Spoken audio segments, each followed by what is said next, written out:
For the first exercise, I had the differential equation of Newton's first law of cooling or heating. First of all, there's two ways that we saw in class to derivate this. One is the Laplace transform that I decided not to do because it's super complex and it's too long, so I decided to do it this way. First of all, you separate the variables. You left in the left part all the variables in respect with t, and on the other part all the others. Later on, you integrate both sides, and the left part I do it with the rule of logarithm, so it's natural logarithm of t minus ta, and I added a plus c1, and on the other side I integrated and added a c2. Later on, I associate these two, c1 and c2, because at the end they are both constants and the subtraction is also another constant, so I decided to put c3. Later, to cancel the logarithm, I decided to put exponential, so I put exponential in both sides, and that canceled the natural logarithms. Then you got left t minus ta is equal to exponential of kt times e to the c, and I wrote e to the c like a c because it's still an unknown constant, and this simplifies the equation without changing its meaning. It's just a number and you don't know it, so it doesn't matter. Later, I solve for t, so that leaves you t is equal to c to the e minus kt plus a, and that's the equation we were looking for. Interpretation of the constant c, you can see in the graph, in the x-axis it's time, and in the y-axis is temperature. You can see that you have a dotted line, which is the ambient temperature, and that's where you want to get. So the cooling goes from up and the closest to ta, which means that the c will be positive, and in heating it goes c is minus, and it's going down up to the ambient temperature. And C is the difference between the max and the minimum temperature. It depends on the initial condition. C is the difference between the object's temperature and the ambient temperature. And in this case, I'd obtained it from the initial condition T0. And C is positive when the object is hotter than the ambient temperature and will cool down. So this will be the cooling process. And when C is negative, the object is colder than the ambient temperature and will heat up. So this is the heating process. Also, if T0 changes, C will change according to that value. And if T0 is equal to the ambient temperature, then C is equal to 0 because the temperature will never change. So it would always be constant. Now I was given with some values and I have to determine C and K. What I decided to obtain C is to make the time equal to 0, and I obtained the C is minus 260, which means that this is a heating process. And also, from obtaining K, I decided to use the equation that I integrated, and I obtained that was 0.00171.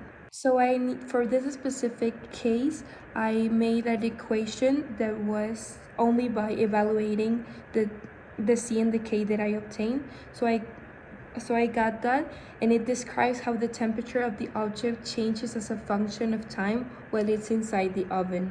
Now, with the equation that I obtained, I was asked to make this so the object temperature is 26 degrees. So this will be a cooling exercise.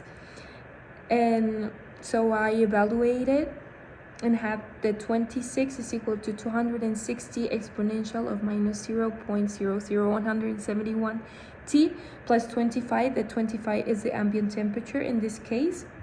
And I obtained that it will take 54.19 minutes to reach to 26 degrees. Now I made a MATLAB code with the same parameters that I was giving, which is the 25 ambient temperature, the temperature of the oven, the K that I obtained, and all of that. I made a vector with 3,251 seconds. That is the time that I'd obtained, which is the 54 minutes.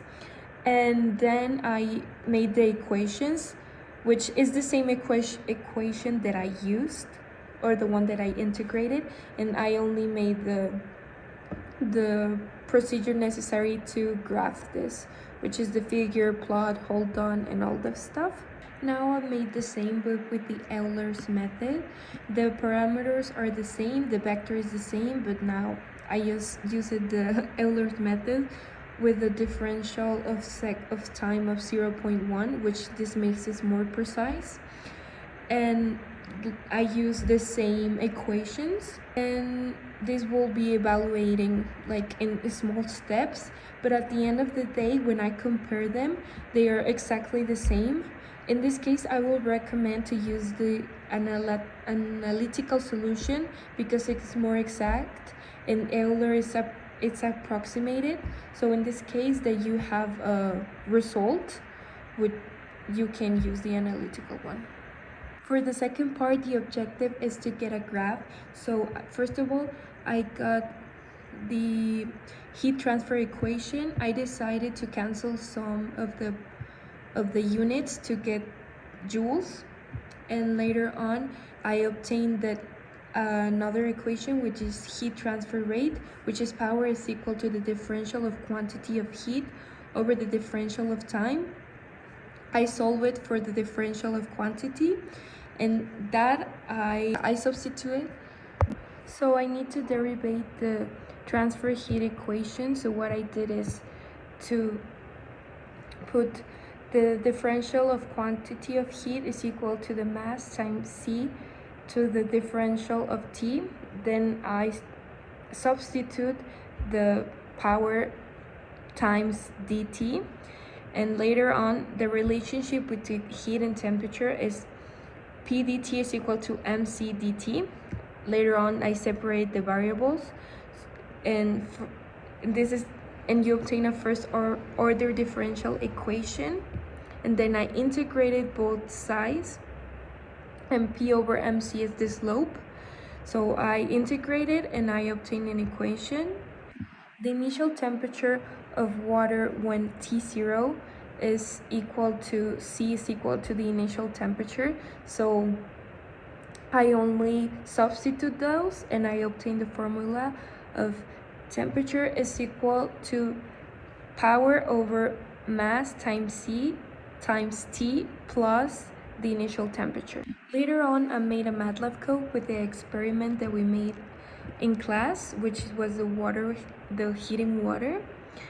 And then I used these parameters and I made the experimental data with some matrix, and I use a polynomial fit. I compute the fitting curve, and also I put the power that was absorbed, and I make the graph, as you can see, and I obtain differential coefficients. So in this case, mathematically it is correct, but in physics it is not, because it doesn't make sense that you have 4 coefficients or 4 constants because you only use 2. So in this case, also the first coefficients are really small. For the third problem, I have another experiment, but I need to obtain the balance equation for this system. And for this, I have the quantity of heat loss plus the quantity gain is equal to 0. This because the principle of conservation of energy states that the total energy of the system remains constant. That is, the heat lost by the cooper is equal to the heat gain by the water. It's only transfer. It doesn't disappear or it doesn't gain, it just transfer. Now I need to find the equilibrium temperature, which is TF. So what I did is just solve for TF. So here's the process. You only solve for TF. And then I substitute the data given by the problem, and I look for the heating capacity for water in Cooper, which is the C. I obtained there was 48.0421 Celsius. The equation of a volumetric expansion can be the beta is times the volume times the differential of T, but beta can also be 3 alpha. So now to justify this equation or the temperature changes, what I did first of all is that you have the linear expansion, which is delta L is equal to alpha L times the differential of T, and you got that the differential of volume is equal to the final volume minus the initial volume. I substitute the volume, which is 4/3 of pi, times the initial radial plus the delta R cubic minus the initial volume. Now to obtain delta B is you have the final volume minus the initial volume. I substitute these details and just solve it for this, and then I cancel the delta R squared plus the delta R3 because they are too close to 0, so it doesn't matter. It will not affect it. And I also cancel because the other terms because they subtract. And now you get the delta B is equal to 4/3 of pi times 3, the initial radius square, times delta R. But this delta R is the linear thermal expression of the radius. I continue with the equation and I obtain that the delta B is equal to 3 times alpha, the initial volume times delta T. Now I was giving some data. So what I did is with this equation, I just substitute the details and obtain that for this case with the initial volume is 10.5 liters and the delta T is 250 degrees Celsius, you obtain that the differential of volume is equal to 0.086 liters. For problems 5, first of all, I needed to know if the gas increases, decreases, or remains constant with the ideal gas law. So what I did, and also you can know about the arrow, but to prove it, what I did is have the ideal gas equation. I evaluated in times of T. So I got that T is equal to pressure times volume over moles of gas times the constant. But you don't need the moles of gas of the constants because in this part you have A and B. So what I did is with the equation of in terms of T, I made one with B and I made another one with A, and I got that pressure A times volume A is equal to 7,000 and pressure B times volume B is equal to 50,400. And now we can see that the pressure B times volume B is bigger than pressure A times volume A, so the temperature of the gas increases during expansion as both pressure and volume increase. This is consistent with the ideal gas equation, which shows that if the product pressure volume increases, the temperature also increases. Now I needed to obtain the work for this specific exercise, so we got the equation of work. But what I did in this part is if the trajectory of the PV diagram is a straight line, so in this case we can use the area under the curve, and we can use the area of a trapezoid since the pressure changed from PA to PB. So now we got that the area of a trapezoid is 1/2 of the larger base plus the smaller base times the height. And so we got that the work is equal to 1/2 of pressure times pressure A plus pressure B times volume B minus volume A. And with that, I only substitute the details that I needed, and I obtained that it was 4,800 joules. Also, to obtain the joules, I canceled some units, and that's how I got the work.